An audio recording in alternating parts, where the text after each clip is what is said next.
Assalamualaikum warahmatullahi wabarakatuh. Apa kabar sahabat Amirul Mukminin? Semoga semua dalam lindungan Allah Subhanahu wa taala. Tariq Al-Shadiq adalah orang yang berperangai baik. Ia memiliki sikap tawakal yang tinggi. Bahkan kata Al-Shadiq yang selama ini ia sandang adalah sebuah julukan, bukan nama aslinya. Secara bahasa, Al-Shadiq berarti jujur. Bagaimanakah asal-usulnya sehingga ia dijuluki demikian? Berikut adalah kisahnya. Suatu hari, entah kenapa, ia tercebur ke dalam sumur. Tak lama berselang, beberapa orang melewati sumur itu.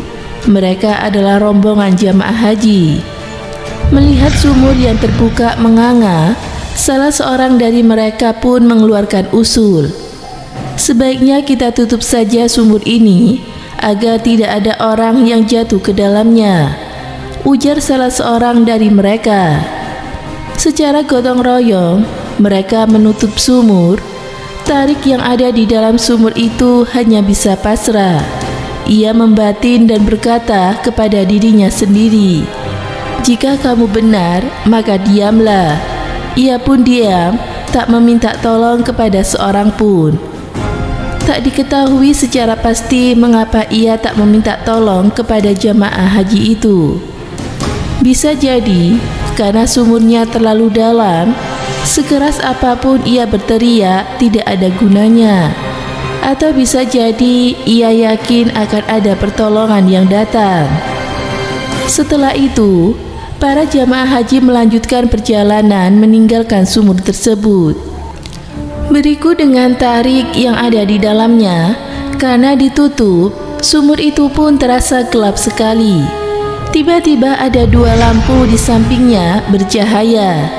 Tariq mengamati, dua cahaya itu ternyata dua mata ular yang sangat besar. Ia begitu terkejut, Tariq hanya bisa pasrah. Kini jelas mana orang yang jujur dan mana orang yang pembohong, kata Tariq kepada dirinya sendiri. Dalam hatinya, ia menduga si ular akan melahapnya. Ternyata dugaan itu keliru. Si ular justru menolongnya. Ular tersebut naik ke atas ke bibir sumur. Ia lilitkan ekornya ke leher Tariq, sembari membuat lingkaran di bawahnya. Posisi Tariq seperti bayi yang berada di dalam bak mandi. Tariq pun dibawa ke atas. Sampai di atas, ular itu menyundulkan kepalanya, mendorong penutup sumur yang dibuat oleh para jamaah haji yang lewat tadi. Sumur terbuka, si ular menjulurkan ekornya ke bibir sumur. Tariq akhirnya bisa keluar dari sumur. Alhamdulillah. Setelah berada di luar, ada suara yang berkata kepada Tariq, "Hal ini adalah kelembutan dari Tuhanmu, yakni menyelamatkanmu dari musuhmu dengan perantara musuh yang lain." Maksudnya adalah Allah telah menyelamatkan Tariq dari satu musuh atau berupa masuk sumur lewat musuh yang lain atau ular besar. Kisah yang berasal dari kitab An-Nawadir karya Ahmad Shihabuddin Al-Qulyubi menunjukkan bahwa solusi atas sebuah masalah yang kita hadapi bisa datang dari mana saja. Bahkan bisa dari hal yang dianggap sebagai masalah kedua, atau ular yang dianggap Tariq akan memangsanya justru berjasa sebagai penolong. Ada banyak kisah di sekitar kita yang bisa dijadikan contoh. Misalnya, seorang laki-laki yang tak segera bertemu dengan jodohnya, padahal keinginannya untuk menikah sudah sangat bulat. Tentu itu adalah sebuah masalah. Di saat bersamaan, dalam sebuah perjalanan, Allah Subhanahu wa taala menakdirkannya mengalami kecelakaan lalu lintas, menabrak seorang perempuan. Ini jelas masalah kedua. Namun, siapa sangka ternyata perempuan yang ia tabrak di kemudian hari justru menjadi jodohnya. Alhamdulillah. Alhasil, Berusaha dan berdoa untuk menyelesaikan masalah yang dihadapi adalah wajib. Selain itu, meyakini bahwa solusi bisa datang dari mana saja adalah keharusan. Kesenangan atau kesusahan yang kita alami bisa jadi merupakan jalan yang hendak mengantarkan kita kepada solusi atau masalah kita.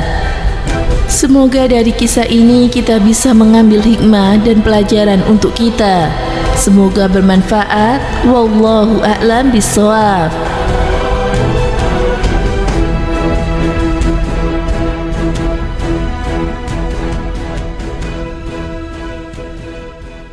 Assalamualaikum warahmatullahi wabarakatuh. Pemirsa Amirul Mukminin yang dirahmati Allah Subhanahu wa Ta'ala.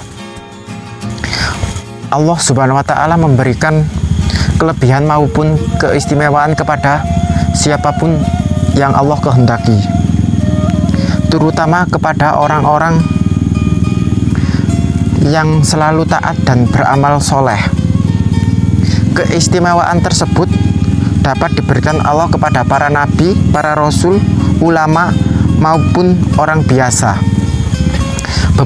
Beberapa keistimewaan tersebut terbagi menjadi 4 macam. Di antaranya adalah mukjizat, karomah, maunah, dan irhas.